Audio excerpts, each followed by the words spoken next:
Alright, so I just got done watching the Verizon 200 at the Brickyard. It's the first ever time the NASCAR Cup Series has gone to the Indianapolis Road Course, and I'm gonna give you guys my thoughts and my sort of mixed feelings about it, if I'm being real.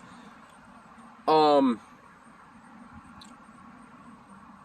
Besides the ending madness to this race, I thought it was a pretty solid race for this road course. But I'm gonna get my thoughts, my madness thoughts um in the later in this video. Actually, I want to bring up something. I wasn't actually watching much of the beginning part. I was actually out of town, and we were actually traveling back home, and I missed stage one, and I caught a little bit of stage two. Tyler Reddick ended up sweeping the stages. So that really boosted him, above the cut line, because RCR teammates, they're really going at it for this final playoff spot. Almost said stop. Now let's get into the madness part. So it just wasn't it. Not only was it today that they were talking about this, but it was yesterday in the Xfinity Series, even a little bit in the IndyCar race, that there was the little curb in turn 6 where some cars were lifting as soon as they hit like the little ramp and stuff like that. And Chris Wright in the Xfinity Series race, he got air yesterday. In the Cup race, it was a little bit different because I can't tell whose car it came off of. I believe it was like, it wasn't the Benedetto situation, but I think it was another situation where a piece of like radiator and like a splitter or something, like it was like a splitter, like the splitter in the front of the car, got wedged underneath like the curb. Maybe that caused some damage, I don't know. But let's get into the main gravy. So it was the restart. I believe it was with 6 laps to go, I believe. Hamlin and Briscoe were battling it out. And I'm trying to think. I think the first turn, like when they got into turn 6, Matt DiBenedetto hit the curb, and I believe like pieces of debris came out of his car, so much so to the point to where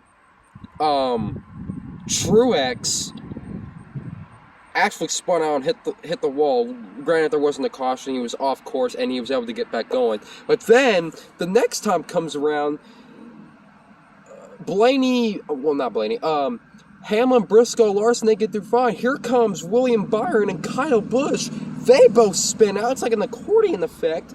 And then all of a sudden the NBC camera pans back, and then Logano smashes into the tire barrier.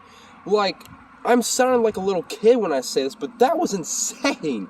Like, and then after that, more cars kept spinning. Like freaking Daniel Suarez, Christopher Bell was involved.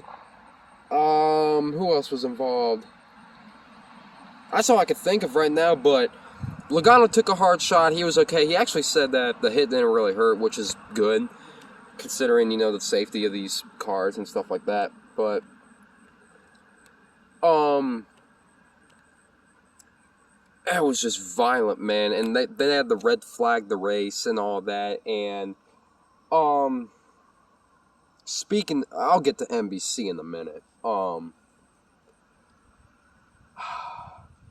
So they clean the track up, they get back going. They actually, before they get back going, they take the broken curb that Byron hit before he spun out, causing that big wreck, and they just left it to the little ramp, so cars could easily launch up in the air.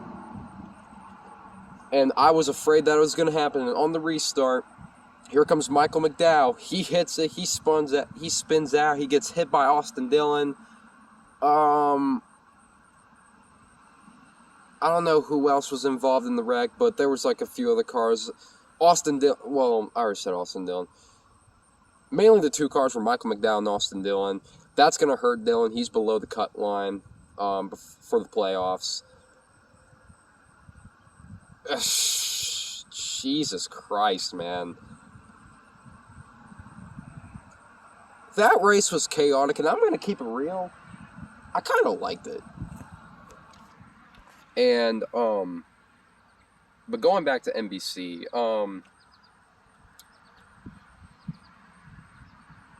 what happened with them today? I mean, I think during one of the commercial breaks, one of their cameras went out or something like that. I wasn't, like I said, I wasn't watching the beginning part of the race because I was on the road.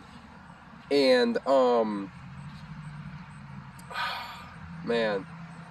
And, like, every time they tried to show, like, a replay of, like, an onboard camera, it kept glitching out. Like, I remember once they were trying to get Truex or something like that, and it glitched out. Or something like that. Going to the finish. Let's go to the finish real quick. So, Hamlin and Briscoe, they're battling it out.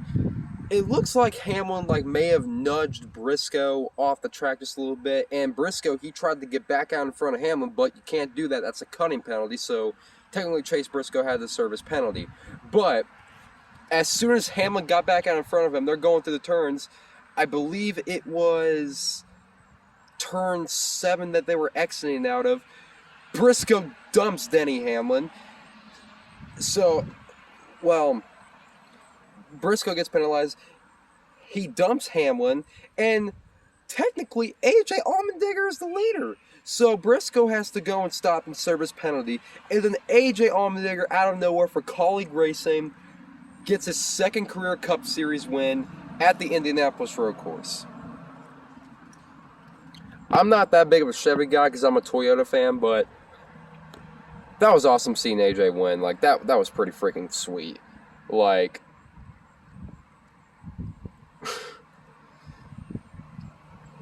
man, playoff spots are heating up, man. Woo, man.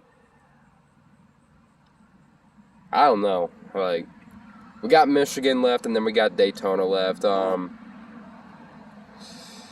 don't know how Michigan's gonna be. Daytona, I could pretty much expect how it's gonna be. It's a big one and all that, but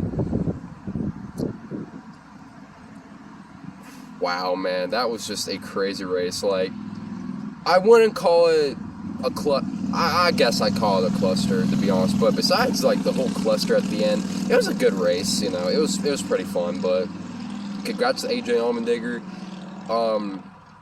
That's all I pretty much have to say. So thank you guys for watching. I know I'm not in my normal setting. I'm outside right now, but thank you guys for watching. I'll see you guys in the next video. Peace.